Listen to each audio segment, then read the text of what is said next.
મહત્વના સમાચાર કાગવડ ખોડલધામમાં કેન્સર હોસ્પિટલનું ભૂમિપૂજન કરવામાં આવ્યું છે। સીએમ ભૂપેન્દ્ર પટેલ, કેન્દ્રીય મંત્રી મનસુખ માંડવિયા કાર્યક્રમમાં ઉપસ્થિત રહ્યા છે। કાર્યક્રમમાં પીએમ મોદીનું વર્ચ્યુઅલી સંબોધન પણ થયું છે। તો કાગવડ ખોડલધામમાં કેન્સર હોસ્પિટલનું ભૂમિપૂજન કરવામાં આવ્યું। सीएम भूपेंद्र पटेल, केंद्रीय मंत्री मनसुख मांडविया कार्यक्रम में उपस्थित रहा। 14 वर्ष पहले लेवा पाटीदार समाज ने सेवा, संस्कार और समर्पण का यही संकल्प लेकर श्री खोडलधाम ट्रस्ट की स्थापना की थी।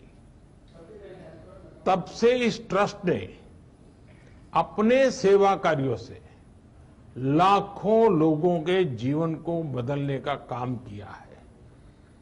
शिक्षा का क्षेत्र हो, कृषि का क्षेत्र हो, स्वास्थ्य का क्षेत्र हो, आपके ट्रस्ट ने हर दिशा में अच्छा करने का लगातार प्रयास किया है। मुझे विश्वास है कि अमरेली में बनने जा रहा कैंसर हॉस्पिटल सेवा भावना की एक और मिसाल बनेगा। इससे अमरेली समेत सौराष्ट्र के बहुत बड़े क्षेत्र को फायदा होगा। साथियों, कैंसर जैसी गंभीर बीमारी का इलाज किसी भी व्यक्ति और परिवार के लिए बड़ी चुनौती बन जाता है।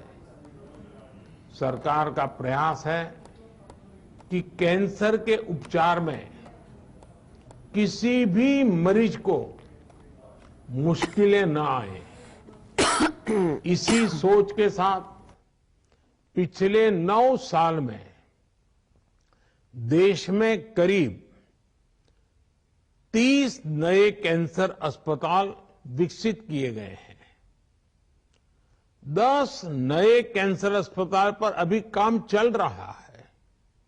साथियों, कैंसर के इलाज के लिए भी बहुत जरूरी है कि कैंसर का सही समय पर पता चल जाए। अक्सर हमारे गांव के लोगों को जब तक कैंसर का पता चलता है तब तक बहुत देर हो चुकी होती है, शरीर में काफी फैल चुका होता है। ऐसी स्थिति से बचने के लिए ही केंद्र सरकार ने गांवों के स्तर पर 1.5 लाख से ज्यादा आयुष्मान आरोग्य मंदिर बनवाए हैं। इन आयुष्मान आरोग्य मंदिरों में कैंसर समेत कई गंभीर बीमारियों को शुरू में ही पकड़ने पर जोर दिया जा रहा है। जब कैंसर का पहले पता चल जाता है तो उसके इलाज में डॉक्टरों को भी बहुत मदद मिलती है। केंद्र सरकार के इस प्रयास से महिलाओं को भी बहुत फायदा हुआ है। सर्वाइकल कैंसर हो, ब्रेस्ट कैंसर हो, इसकी शुरुआती जांच में आयुष्मान आरोग्य मंदिर अहम भूमिका निभा रहे हैं। साथियों, पिछले 20 वर्षों में गुजरात ने स्वास्थ्य के क्षेत्र में अभूतपूर्व प्रगति की है। आज गुजरात भारत का बड़ा मेडिकल हब बन रहा है।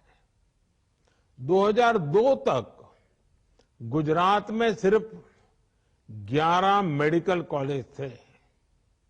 आज उनकी संख्या बढ़कर 40 हो गई है। 20 सालों में यहां एमबीबीएस सीटों की संख्या बढ़कर करीब 5 गुना हुई है। पीजी सीटों की संख्या में भी करीब 3 गुना बढ़ोतरी हुई है। अब तो अपने राजकोट में एम्स भी है।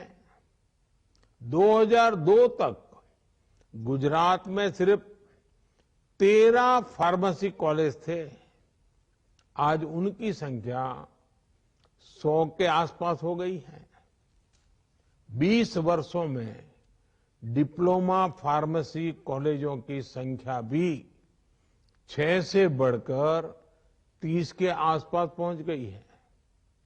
गुजरात ने स्वास्थ्य के क्षेत्र में बड़े सुधार का मॉडल पेश किया है। यहां गांव-गांव में कम्युनिटी हेल्थ सेंटर्स खोले गए।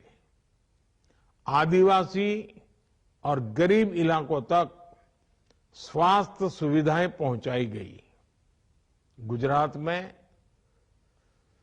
108 एम्बुलेंस की सुविधा पर लोगों का भरोसा लगातार मजबूती हुआ है।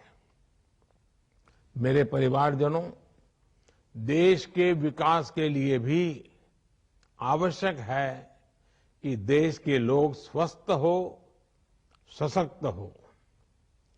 खोड़ल माता के आशीर्वाद से आज हमारी सरकार इसी सोच पर चल रही है।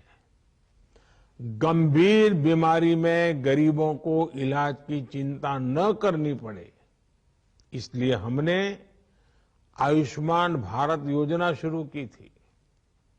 आज इस योजना की मदद से 6 करोड़ से ज्यादा लोग अस्पताल में भर्ती होकर अपना इलाज करा चुके हैं।